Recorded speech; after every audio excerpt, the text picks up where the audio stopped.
The Third Testament, Section 11, Humanity. Chapter 50, Education and Science. Vanity and Pride in Knowledge. 1. I ask the people of this time, who consider themselves to be the most advanced in the whole history of this world, in spite of all your talents, have you found a way to create peace, gain power and prosperity without killing, destroying or enslaving your neighbors? Do you believe that your progress is true and genuine when you roll morally in the mud and wander spiritually in darkness? I do not fight science because I myself have given it to man. What I object to is the purpose for which you sometimes use it. 37:56. To humanity, daughter of light, open your eyes, recognize that you are already living in the age of the Spirit. 3. Why have you forgotten me and have wanted to measure your power with mine? I tell you that I will put my scepter in your hand on the day when a scholar with his science creates a being similar to you, endowing it with spirit and giving it a conscience. I will give you the power of my scepter, the power of my scepter, and I will give you the power of my scepter, but your harvest will be another one first. 125, 16-17. 4. Why have there been and still are people who, having learned about human science through the use of the abilities granted to them by the Creator, use it to fight and reject divine science? Because their vanity does not allow them to enter the treasury of the Lord with humility and respect, and they seek their goal and throne in this world. 154:27. 5. Today man feels great, he exalts his personality and is ashamed to say God. He gives him other names, so as not to compromise his conceit, so as not to fall from the pedestal of his social position. Hence they call me, cosmic intelligence, architect of the universe. But I have taught you to say to me our Father, my Father, just as I taught you in the second age. Why do men believe to humiliate or diminish their personality when they call me Father? 147:7. 6. How deeply man has sunk in his materialism, so that he finally denied him who created everything. How could the human mind darken to such an extent? How could your science deny me and defile life and nature as it did? 7. In every work that your science discovers I am present, in every work my law is revealed and my voice is heard. How is it that these people do not feel, see, or hear? Is it a sign of progress and civilization to deny my existence, my love and my justice? Then you are no more advanced than the primitive men, who knew how to discover in every force of nature and in every miracle of nature the work of a divine, higher, wise, just and powerful being, to whom they ascribed all good in all that exists and worshipped it.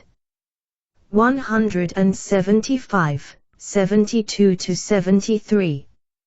8. I give my word to men anew, that they may know that they are not forsaken, that they may awaken through the voice of their spirit and know that great divine miracles await their spirit after this life. 9. Of them I have spoken to men, and the same will be experienced by the one who knows how to pray in order to get in touch with the spiritual, as also he who by means of science delves into the mysteries of nature testifies. On these two paths, both the mind and the spirit will discover more and more the more they seek. 10. But when will the time come when man will be inspired by love for his study and research? Only when this happens will his work in the world be lasting. As long as the motive of science is the pursuit of power, pride, materialism, or hatred, men will ceaselessly experience the rebuke of the unleashed forces of nature that punish their recklessness. 11. How many have inflated themselves in evil, in pride, in their vain striving, how many have put crowns on their heads, though they are poor and spiritually naked.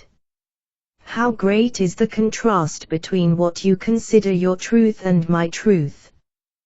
277, 31-32, 36. The consequences of materialistic thinking. 12. If men would feel true love for their fellow men, they would not have to suffer the chaos in which they find themselves, everything in them would be harmony and peace. But they do not understand this divine love, and they want only the scientific truth, the derived truth, those which they can prove with their human thought processes. They want the truth that appeals to the brain, not that which reaches the heart, and now they have the result of their materialism, a selfish, false, and suffering-filled humanity. 14, 42. 13. Do not be conceited about the fruits of your science, because now that you have made such great progress in it, humanity is suffering the most. There is most misery, anxiety, sickness, and fratricidal wars. 14. Man has not yet discovered true science, that which is obtained by the way of love. 15. See how vanity has blinded you. Every nation wants to have the greatest scholars on earth. Verily, I tell you, scientists have not penetrated deeply into the secrets of the Lord. I can tell you that the knowledge that man has of life is still superficial. 22, 16-18. 16. What is it that you desire most in these moments on earth? Peace, health and truth. Verily, I tell you, these gifts will not be given to you by your science as you have applied them.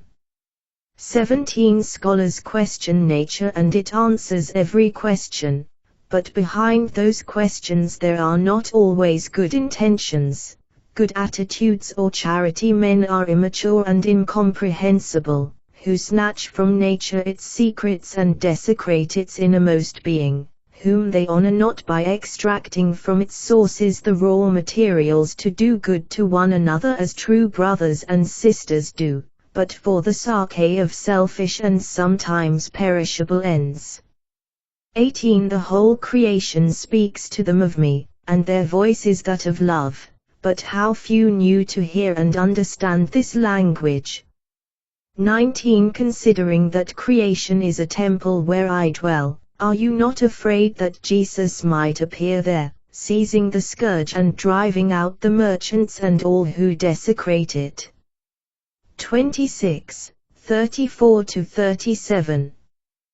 20. I revealed to man the gift of science, which is light. But man has created darkness with it and caused pain and destruction. 21. People think they are at the summit of human progress. For this I ask them, do you have peace on earth? Does brotherhood among men rule, morality and virtue in the homes?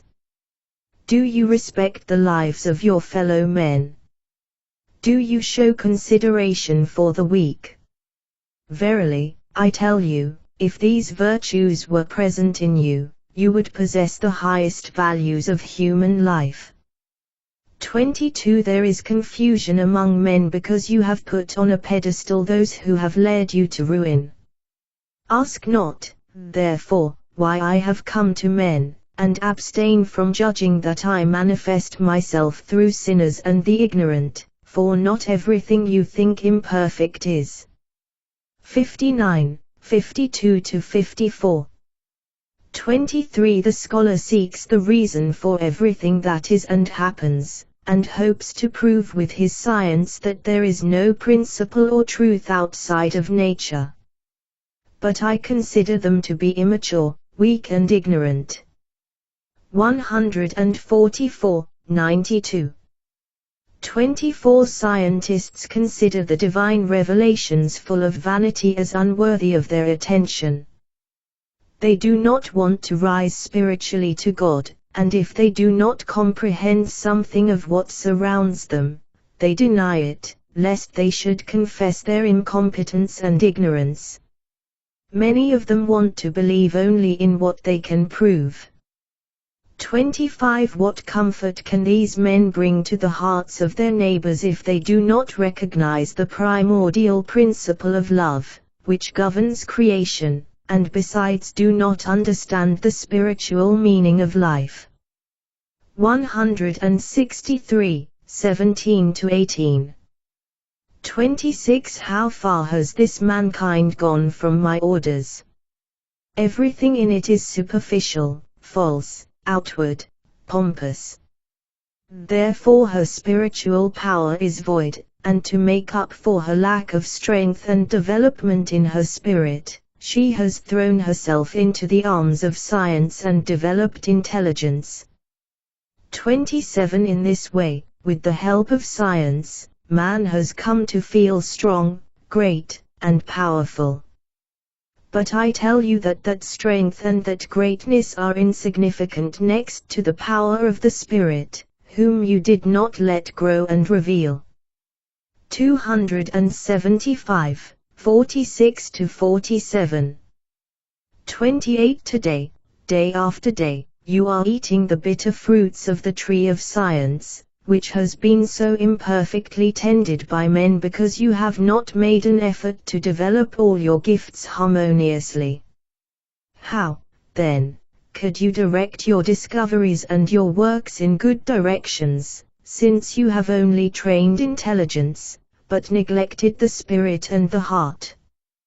29. There are men among you who are like wild animals, who give their passions a completely free hand, who feel hatred for their neighbors, who are bloodthirsty and seek to make the brother nations slaves. 30. If anyone should believe that my teaching could cause the moral collapse of man, verily, I tell you, he is in a great error, and to prove this to the doubters, the materialists and the arrogant of this age, I will allow them to reap the fruit of their science and eat it until they have had enough of it. Until the confession that tells me escapes their spirit. Father, forgive us, your power alone will be able to stop the forces we have unleashed in our foolishness. 282, 15-17. 31. Human science has reached the limit to which man can take it in his materialism. For science, inspired by the spiritual ideal of love, goodness, and perfection, can go much further than you have brought it. 32. The proof that your scientific progress has not been motivated by mutual love is the moral decline of peoples, is fratricidal war, is the hunger and misery that prevail everywhere, is ignorance of the spiritual.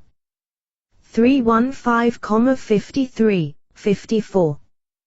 33. What shall I tell you about your scholars of today, about those who challenge nature and defy its forces and elements, and thus make the good appear as something evil? They will experience great suffering because they have broken and eaten an unripe fruit from the tree of science, a fruit that they could have let ripen only with love. 263, 26. 34. Since humanity is not in harmony with the universal law that governs all creation, an uncontrollable state will arise, which will be expressed in the violence of the forces of nature. 35. Man has split the atoms. His developed brain uses this discovery to gain the greatest powers and bring death. 36. If man had developed spiritually to the same extent as his science and intellect, he would use the discovery of new natural forces only for the good of mankind. But his spiritual backwardness is great, therefore his selfish mind has used his creative power to the detriment of mankind, using forces of destruction, turning away from the principles of Jesus' love and mercy. Therefore, when you see the flood of fire coming down from heaven, It will not be because heaven itself opens or the fire of the sun tortures you. No, it is the work of man who will sow death and destruction. 363,23, 25. 37. The peoples are advancing, and their scientific knowledge is increasing. But I ask you, what is this wisdom with which men, the more they penetrate it, the more they move away from the spiritual truth, in which lies the source and origin of life? 38. It is human science, it is learned wisdom, as it is understood by a humanity sick by selfishness and materialism. 39. Then that knowledge is false and that science is bad, since you have created with it a world of pain. Instead of light there is darkness, since you are driving the peoples more and more into destruction. 40. Science is light, the light is life, is strength, health, and peace. Is this the fruit of your science? No, mankind. This is why I tell you, as long as you do not allow the light of the Spirit to penetrate the darkness of your mind, your works will never be able to have a high and spiritual origin, they will never be more than human works. 358, 31-34. 41. Doctors will also be called. I will ask them what they have done with the secret of health that I revealed to them and with the healing balm that I entrusted to them. I will ask them whether they have in truth felt the strange pain, whether they have bent down to the poorest camp to heal with love him who suffers. What will those answer me who have attained splendor, well-being, and luxury with the pain of their fellow men, a pain which they did not always know how to alleviate? All will have to ask themselves questions in their hearts and answer me in the light of their conscience. 63, 62. 42. How many spiritual dead must wander about the world, waiting for physical death to bring them into my presence, to hear the voice of the Lord, who raises them up to true life and caresses them. What longing for renewal could have nourished them on earth, since they consider themselves irrevocably lost forever, even though they felt capable of true repentance and reparation for their transgressions. 43. But apart from those to whom the salvation of their spirit had been denied, and who came to me without hope, those who had been condemned to death by scientists concerning the body also came into my presence. I, who possess life, have snatched them from the claws of physical death. But what do those do in the world to whom I have entrusted the health of the spirit as well as that of the body? Do they not know the high purpose which the Lord has entrusted to them, so that they may fulfill it? Must I, to whom I have sent them with a message of health and life, unceasingly receive their sacrifices? 54, 13-14. The inspiration of new scientific knowledge by God and the spiritual world. 44. If the scientists who drive and change your world were inspired by love and goodness, they would already have discovered how much I have in store for the science of this time in terms of knowledge, and not just that very small part of it, which they imagine so much. 45. Solomon was called wise because his judgments, advice, and pronouncements were marked by wisdom. His fame spread beyond the borders of his kingdom and reached other lands.